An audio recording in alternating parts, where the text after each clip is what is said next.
morning. I'm so glad you're here. I'm Reverend Dr. Marian Stewart. It is my pleasure to serve this congregation as senior minister. On the drive-in this morning, it was a beautiful foggy morning, and then when I drove by the banks of the Olentangy right here, a few blocks from church, the deer were out grazing in the morning dew. It was just such a wonderful spring sight. We are so fortunate to have this beautiful earth we live on and the day that we've been given. Let us begin our time together by acknowledging the land which holds us. It has been inhabited for thousands and thousands of years. We know the names of some of the people who precede us: the Adena, the Hopewell, the Wyandotte, the Miami, the Seneca, the Cayuga, and we know that Native peoples were forcefully removed from here to lands west of the Mississippi in 1830. And yet, some Native people still live among us. It's difficult to imagine how to hold all this beauty and all this legacy at the same time. Yet, here we are trying. All the while, the land holds us. May we be grateful, may we be thoughtful, and may we be humble. As we begin our celebration of Earth Day and Flower Communion, let us center ourselves as we listen to our prelude.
Good morning.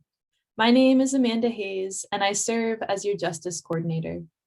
If you're visiting with us here this morning, welcome. Please let us know that you're here by filling out the visitors form on our website. There's a link in the chat box. To subscribe to our email newsletter and announcements, you can fill out the connections form on our website or email Kelly to be added. It is so good to be celebrating this Sunday after Earth Day with you.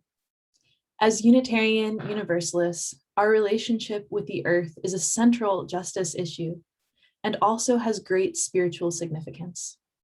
I invite you into this community time together as we reflect on our relationship with the earth.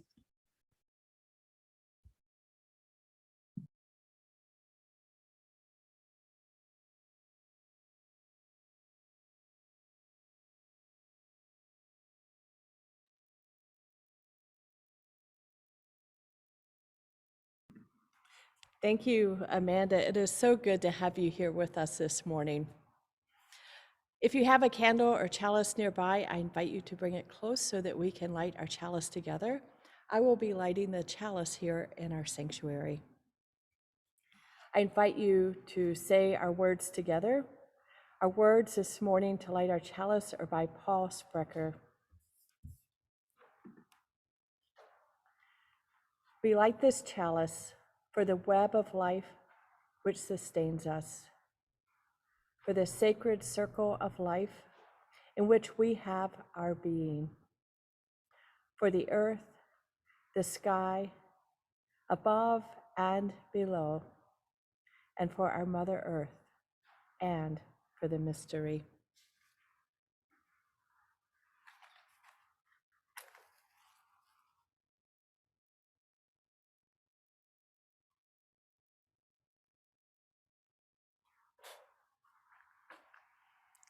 Our chalice is lit.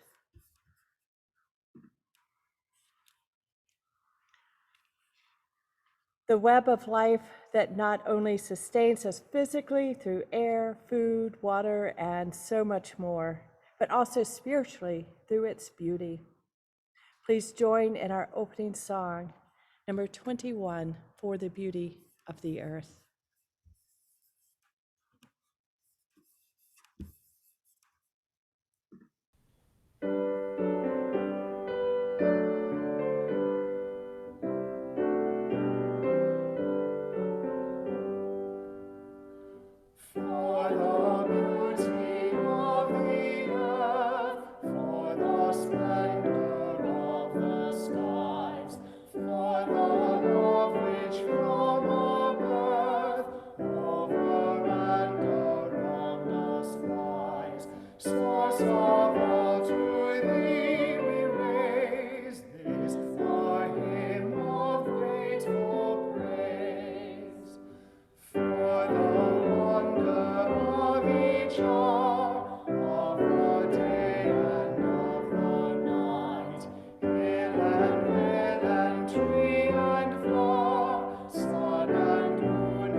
Good morning. I'm Amber Scott, your Director of Religious Exploration. Our Sunday school class for 3 to 7 years, youth group for 12 to 19 years, and our navigators, scouting juniors all meet online later today. Please check the chat box or email me for more information. Today's story is called My Little Garden. Story concept by Bridget Crone, illustrations by Megan Lauder, and published on Storyweaver. And I wrote the words for today because this was a picture book originally. See how many times you can spot the gray kitty cat who shows up on almost every page. There's an abandoned lot by our house. My dad and I decided to clean it up for Earth Day. First, we work together to pick up all the litter and trash we can find. Some of it is pretty stinky. My dad brings flowers to plant in the wheelbarrow and even prunes the trees. I have fun playing with some of the leaves and branches.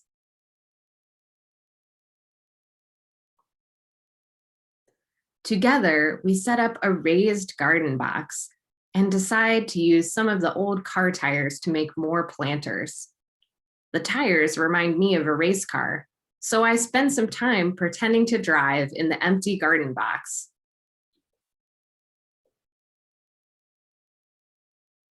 I help fill the raised garden box with soil while my dad digs more garden beds for planting. Our cat friend, Tabby, helps me plant seeds in our brand new garden bed. My dad is planting seeds and seedlings in his garden bed too. It can take a long time for seeds to sprout. I put some sticks in my garden bed to help me imagine what it will look like full of plants.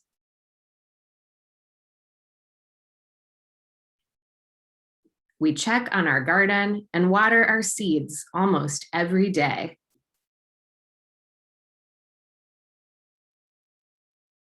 Our garden is one of my favorite places to be. I play cars while Dad pulls up more weeds. We are very excited when some of Dad's seeds finally sprout. My seeds still aren't ready yet, so I add some feathers to my garden bed for decoration.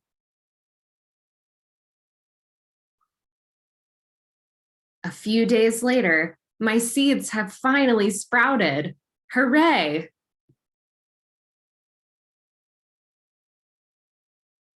I can't wait for the fall when I'll get to pick my very own pumpkin.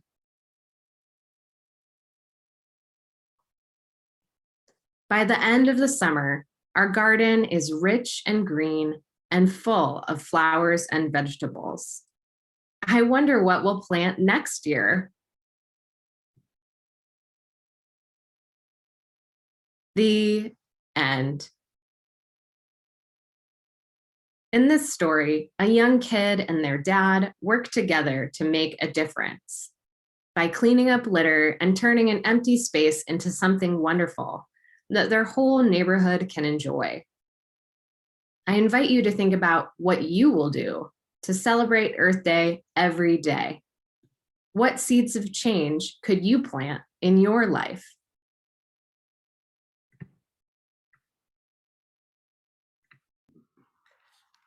Thank you, Amber. I love that story about planting a garden, a new garden, and wondering what will come up.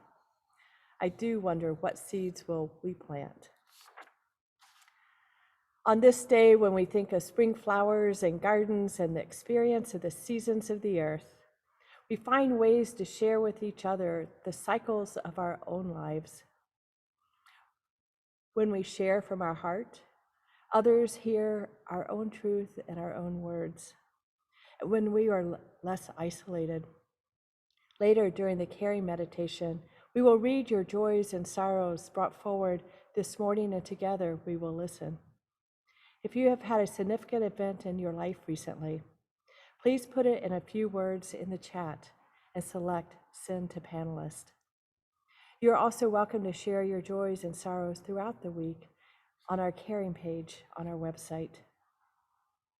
For a tactile way to share what's on your heart, please visit our Healing Heart, which is set up at front of the church building at our climbing tree. Come, tie a ribbon with all your prayers, your sorrows, your blessings, your hopes, as we emerge from this year of pandemic.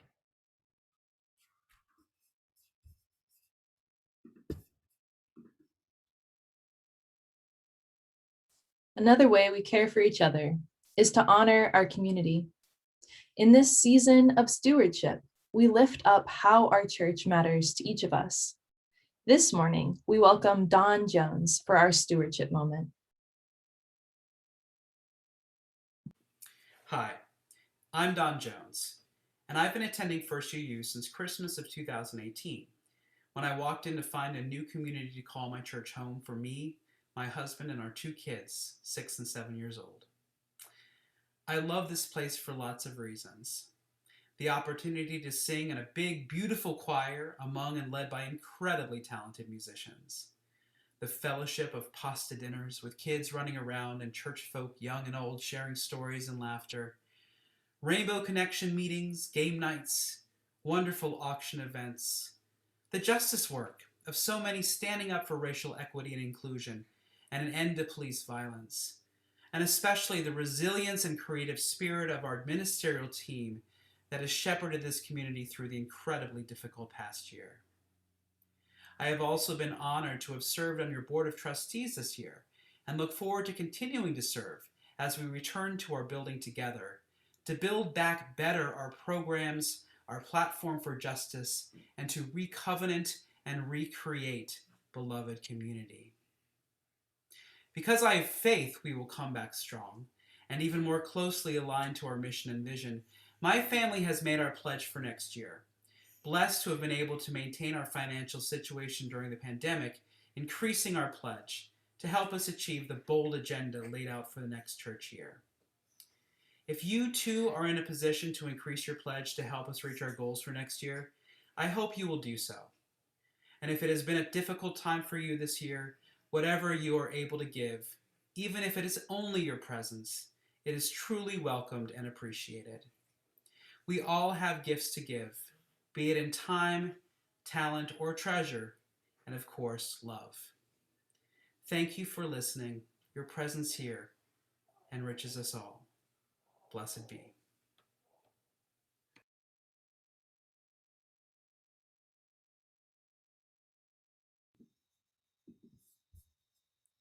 Thank you, Don. Thank you so much.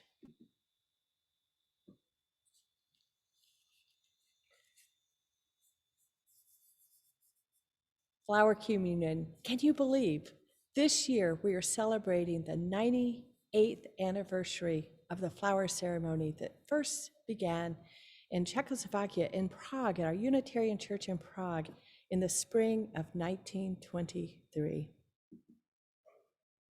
Wow, that's amazing. 98 years, Unitarians doing something. That's just wonderful. It all began with Norbert Čapek. He escaped to the United States during World War I and returned to Czechoslovakia in 1921. He started the Church of Prague, where he preached and everyone listened, then talked with each other a bit, and then went home. No coffee, no snacks, he just went home. The church was humble. No stained glass windows, no bell tower, no organ. It had no stone or wood carvings and no candles. It certainly had no flowers.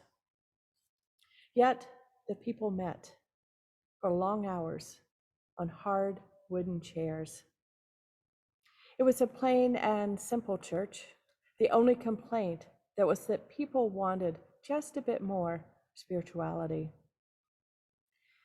Janine Grossmeyer, in her book, Lamp Every Corner, our UU storybook, picks up the story from here. Springtime came to the city of Prague, and Norbert Čapek went out for a stroll. The rains had come, the birds were singing, and the flowers were blooming all over the land. The world was beautiful. Then an idea came to him.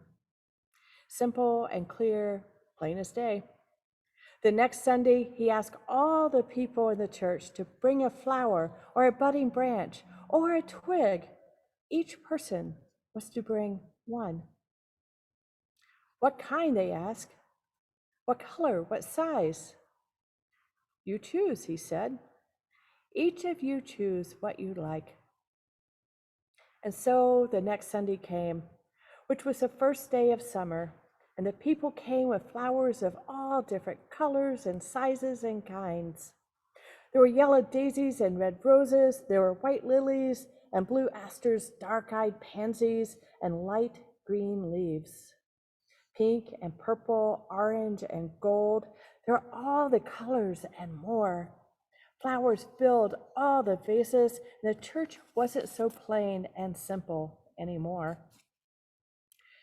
Minister Čapek spoke to the people while they listened, sitting quiet and still in those hard wooden chairs.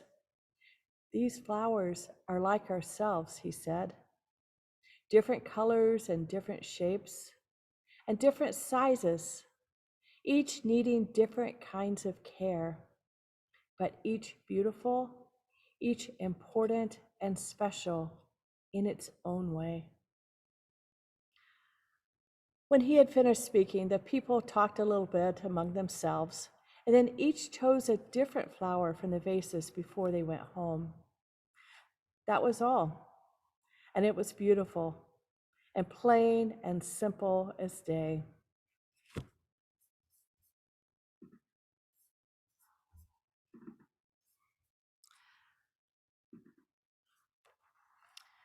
Later in World War II, Norbert Chapek was arrested and sent to Dachau. His wife, Maya Chapek, escaped to the United States and brought the flower communion with her. We honor them both for the beauty and the spirit they brought into our services.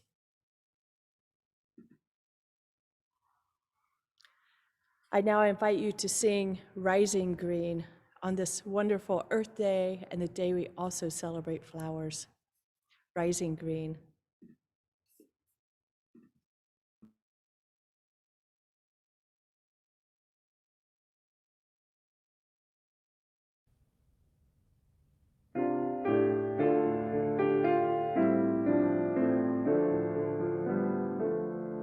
My blood doth rise in the roots of yon oak, her sap doth run in my veins. Boundless my soul like the open sky, where the stars forever have lain. Where the stars, where the stars, where the stars forever have lain. My hands know the weavings of time without end, my sight as deep as the sea. Beating my heart sounds the measures of old, that of love's eternity. That of love, that of love, that of love's eternity. I feel the tides as they answer the moon, rushing on a far distant sand. Winging my song is the wind of my breast, and my love blows over the land. And my love, and my love, and my love blows over the land. My foot carries days of the old into new. Our dreaming shows us the way. Wondrous our faith settles deep in the earth, rising green to bring a new day. Rising green, rising green, rising green to bring a new day.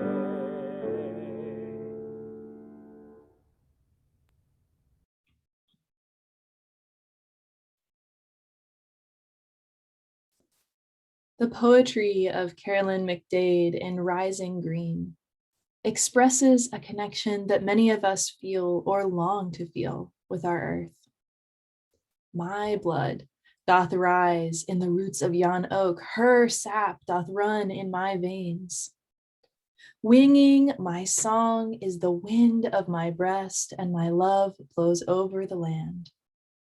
Wondrous, our faith settles deep in the earth, rising green to bring a new day. I love these images of intimacy with an oak tree, of human breath and wind combining in one loving breeze, of a faith that works together with nature to nurture hope and life. Lovely. And also, whenever I sing this song, I wonder if I really believe it. Can I really claim that deep a connection with any tree? Do my lungs really spread love all around me? Is our faith really planted in the earth and growing this new way of being? Like McDade's words, the interconnected web of all existence of which we are a part, that phrase from our seventh principle, can seem poetic, abstract, and theoretical rather than a personal, everyday reality. Most Unitarian Universalists that I know love the words of this seventh principle. But what does it mean in the everyday? How can we experience this web? I think one way to experience the web in everyday life can be through mindfulness about our interconnection with all other living beings and gratitude for all that they give to us. In the lexicon of my environmental engineering background, these are called ecosystem services. Ecosystem services include more obvious resources such as fish from the sea, fresh water from lakes, lumber from the woods, medicinal plants from the rainforest. But they can also include subtler services such as plants making oxygen and storing carbon, wetlands filtering water, bees pollinating crops, microbes decomposing waste, and the water cycle distributing fresh water on every continent. Our interdependence on the web of all existence can be as tangible and as simple as every breath that we breathe. And there's still more. In this year of pandemic, we are more aware than ever of the emotional, psychological, and spiritual support of our Earth. When we get zoomed out, but we're still longing for connection, we know we can go outside where the air is still fresh and we can hear the birds singing. Beauty, like the beauty of the flower in Minister Chapek's church, it nourishes us. Now, these benefits that our ecosystem provides often go unaccounted by our economic system because they're given freely. Other living beings don't charge us in money to use these resources. And yet, the interdependence of the web flows both ways. If we do not reciprocate by caring for the ecosystems that provide these services, we will lose them, which in the end will incur a monetary and very high cost. In Braiding Sweetgrass, Robin Wall-Kimmerer describes how a PhD student compared sweetgrass that was harvested according to indigenous wisdom with sweetgrass that was left undisturbed. The Western scientists assumed that the sweetgrass left undisturbed by humans would certainly grow much better, but they were shocked to find that the harvested sweetgrass actually flourished more. I believe Kimmerer and the other voices of indigenous wisdom who say that being in right relationship with our world is not just about limiting our interactions to avoid doing harm. I believe that a reciprocal relationship with our Earth is possible for human beings, in which we both give and receive from our non-human relatives. We are all richer for it, just as we need our Earth. Our Earth needs us too. It's not obvious in our modern world what reciprocity with other species looks like. But one glimpse that I've found in my own life is composting and gardening, just like in our story today. After 5 years of working in my garden, the soil is more fertile than when I began, and I feel a sense of gratitude toward the soil and all the living beings within it for feeding my body and also for being a place of rest for my soul. And I also believe that in some sense, the soil accepts and appreciates my care. Maybe, just maybe, this is a sort of wondrous faith settling deep in the earth and rising green. I know that many of you garden, and many of you have other ways of giving back to our earth. I'm eager to hear from you in the chat or at coffee hour about what glimpses of reciprocity you have experienced. And now, in the spirit of reciprocity, we will share in flower communion.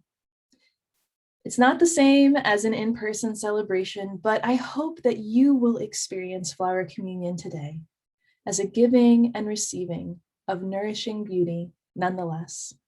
May it be so.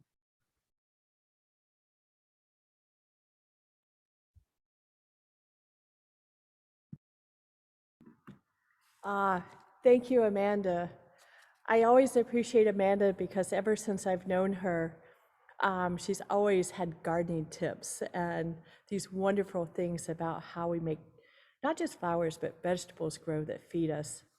Also, this deep appreciation for all that the earth shares with us. During the first flower communion in 1923, Norbert Chapek presented the following words for the blessing of the flowers.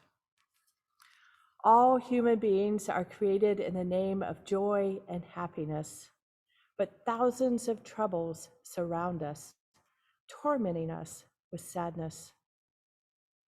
If a person cannot see beauty in the world around them, then troubles and sadness tie them down. The beauty of the clouds floating in the sky, the beauty of the spring rain, the beauty of flowers, the beauty of friendship and love. May people see that beauty. May the true humanity spread out in human hearts. May we all get our daily bread. May people forgive each other their trespasses and not bring each other into temptation through hatred. May peace spread out across all the earth. Amen.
Thank you all for the beautiful flowers you sent in. The slideshow will be included in this week's Rev Talk, so you can watch again, pause, and just meditate on the beauty. Thank you, and happy flower communion.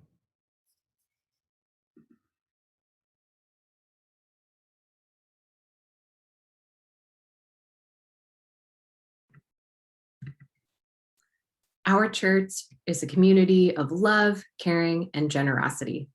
Together, we work for a more just world. To offer our gifts and pay our promised pledges is to say, yes, we are defined by our hearts and our deeper values. Regardless of your ability to contribute, we value your presence here. Our Share the Plate recipient for April is the Buckeye Environmental Network. They empower citizens to create climate stability, support clean energy solutions, and protect our natural resources. Contributing to their work through Share the Plate is one way that we can care for our planet. Next, we have a video from Buckeye Environmental Network describing the many threats to environmental justice that we are experiencing right here in Ohio. Their video will be followed by the offering. Thank you for your generosity.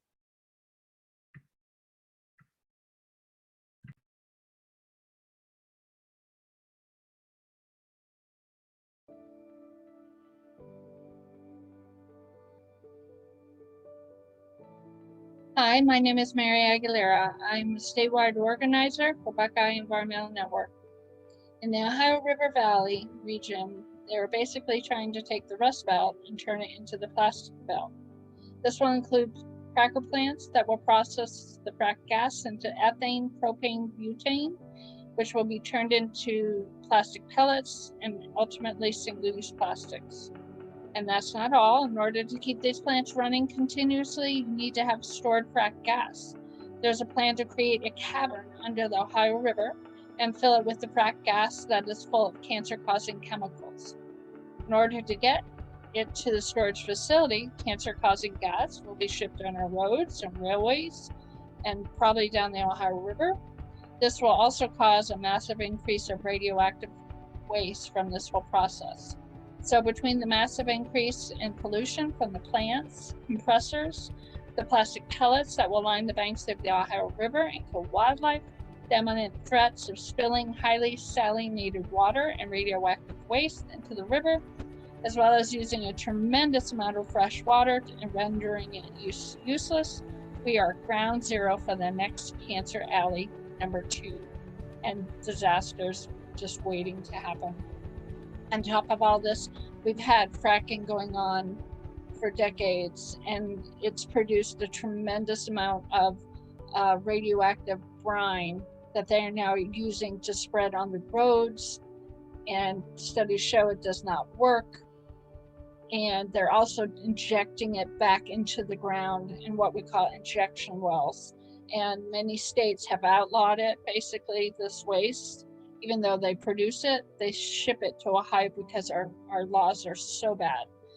And our ODNR, Ohio Department of Natural Resources, is not protecting us. So if you'd like more information and presentation on this, please email me at mary@benohio.org. Thank you.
Wow, Nathan, thank you so much. And you wrote that.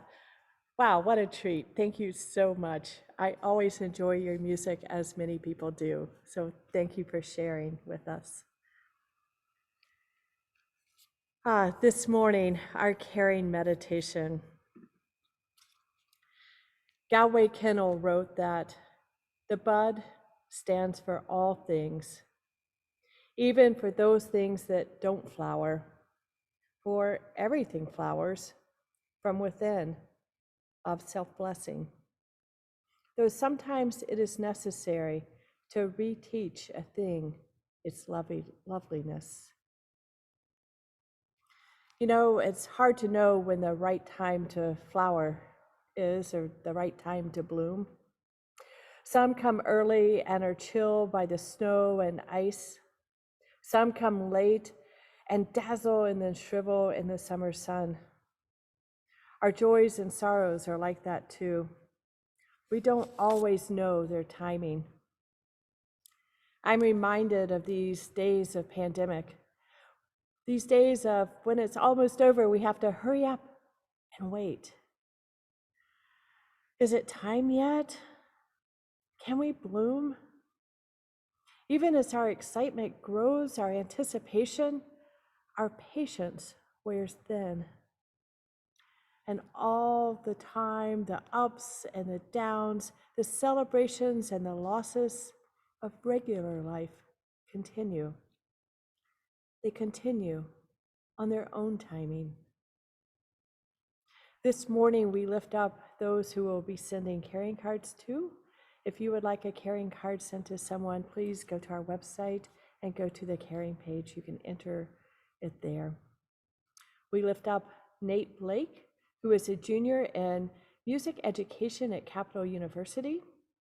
He's been inducted into 2 honor societies, Pi Kappa Lambda, a musical achievement and academic scholarship, and Pi Lambda Theta, academic achievement for students planning on educational careers. Nate, how did you get to be a junior in college? Oh my goodness, I haven't been here that long, but I remember when. But congratulations, Nate. And Raven Hansen, who will be a junior next year at Gahanna Lincoln High School, has been accepted into the welding program at Eastland Career Center through good grades and hard work. He wants to be an underwater welder. He has blossomed so much this year. And wow, I can imagine what you can create with underwater welding. That's exciting. Congratulations. And to Ingrid Sylvan, who received a Director's Award from NAMI, the National Alliance on Mental Illness, on Thursday, April 22nd at their annual meeting. Congratulations. That's a big award. We send healing thoughts to Garlina Bauer, who's recovering at home with a broken upper arm. Ouch. I hope you recover soon. We send caring thoughts to Ellen, John, Curtis, and Justin Baker. The 4 adult children of Meyer Hine have each experienced major health challenges in recent years. We send caring thoughts to each one. Their mother was our pianist for 42 years, and a person devoted to the beauty of music and art here at First UU. Our healing and continuing well wishes for the family. And heartfelt condolences to David Beach. Dave's wife, Karen Yeager Beach, died Friday afternoon after a 5-month struggle with COVID-19. Dave is the son of the late Art and Gracie Beach, and Dave and his brothers grew up here at First UU in the RE program, and Dave and Karen were married in what was then our new sanctuary in 1994. A memorial will be held later when we can gather in person. Our hearts go out to Dave and his family. And now Amber will lift up what you've brought forward in the chat. Tamara P. notes, what a difficult few weeks it has been for so many. Please lift up the families of Micaiah Bryant, Adam Toledo, Dante Wright, and George Floyd, as well as all those affected by these tragedies. Kathy L. shares that her 94-year-old grandfather passed away yesterday. He died peacefully in his sleep, surrounded by those who loved him. Kathy, we're thinking of you and all those who loved your grandfather. Kyle P. shares that today is Anzac Day in Australia and New Zealand, a day of remembrance for those who have served and died in wars, conflicts, and peacekeeping operations. Please send solidarity and prayers to the family of Julie S. while they navigate a difficult time. Betsy and Guy S. celebrate their 18th anniversary tomorrow. They met and were married at First UU. Congratulations to you both. Laura H. and Dennis F. share that their kid is becoming a teenager on Friday. They write, "We're not sure whether that's a joy or a concern, but at any rate, prayers are welcome. Happy birthday, Denaya." May we hold these joys and sorrows and those yet unspoken gently in our hearts. As I ring our temple bell, so we can enter into a brief moment of silence, of prayer, of meditation, I invite you to open your hearts and let all that's been brought forward this morning sink in into your love and your compassion.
I invite you now to sing together one of our congregation's favorites, Blue Boat Home.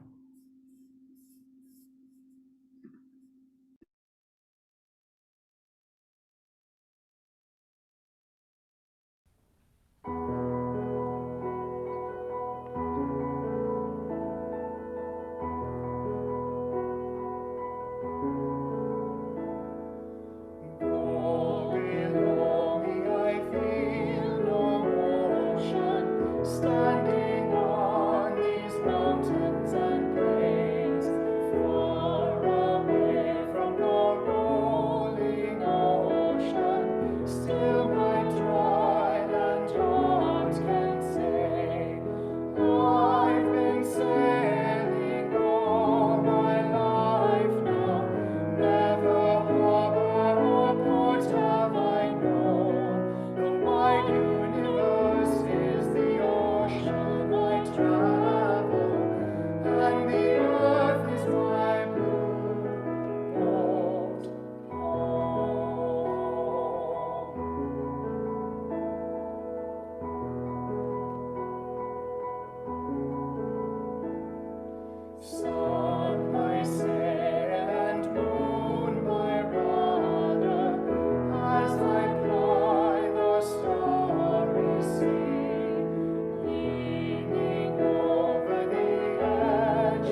Thank you, Brandon and Michaela, for leading us in Blue Boat Home. It's always such heart-lifting song to sing. In honor of the United States re-emerging on the global stage to take leadership in addressing climate change, I offer you these words attributed to Chief Noah Self, also known as Chief Seattle. He was the leader of the Duwamish and Squamish Native American tribes and signed the 1855 Treaty of Point Elliott, which surrendered most of the land around the Puget Sound to the settlers. Chief Seattle understood the possibility of an end to Native peoples' ways of life, and that non-natives could suffer a similar fate. A few more moons, a few more winters, and not one of the descendants of the mighty host that once moved over this broad land or lived in happy homes protected by the Great Spirit will remain. Your time of decay may be distant, but it will surely come. We may be brothers after all. We will see. This we know. The earth does not belong to us. We belong to the earth. This we know. All things are connected, like blood which unites one family. All things are connected. Whatever befalls the earth befalls the peoples of the earth. We did not weave the web of life. We are merely a strand in it. Whatever we do to the web, we do to ourselves. We are 7 generations down from Chief Seattle. We must plan for 7 generations to come.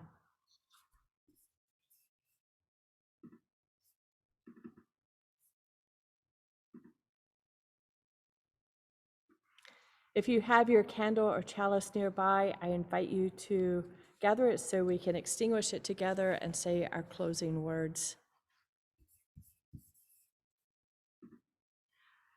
We extinguish this flame, but not the light of vision.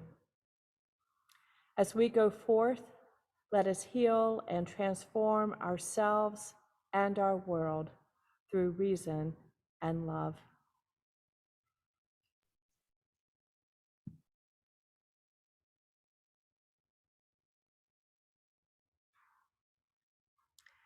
Our chalice is extinguished.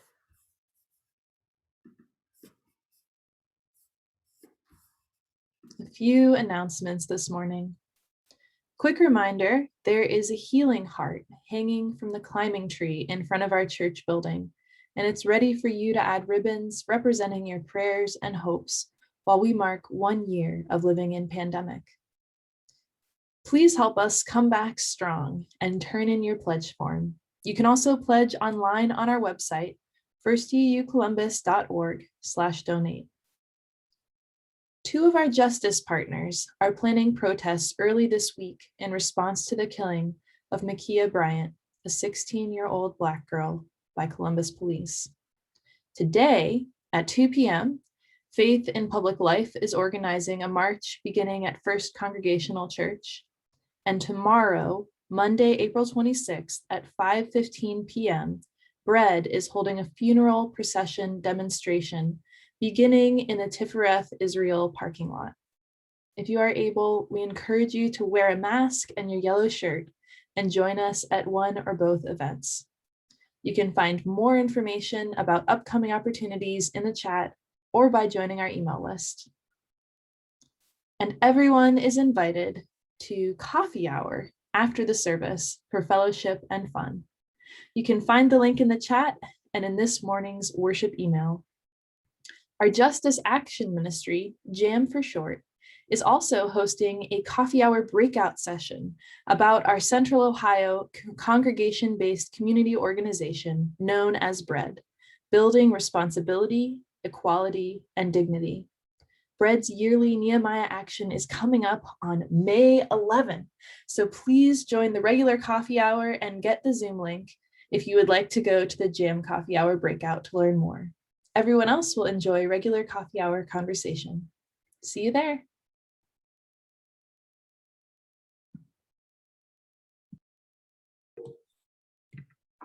Today's worship service would not be possible without the time and care of many people. Thank you all.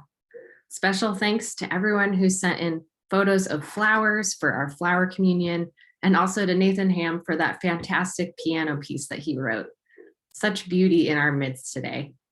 As always, a huge thank you to our musicians, tech volunteers, and church staff for the work they do every week to bring us a vibrant and compelling service each Sunday. Thank you.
Thank you, Nathan. Wow, that's 2 pieces you wrote for today's service. Thank you so much. We certainly appreciate your gifts and your generosity in sharing your music with us. Our coffee hour discussion question to go into coffee hour or into your week is, what is one way you care for the earth, or one way you would like to care for the earth this year? What is one way you care for the earth or would like to care for the earth this year? My friends, happy Earth Day. Enjoy the flowers and this wonderful day and week we've been given.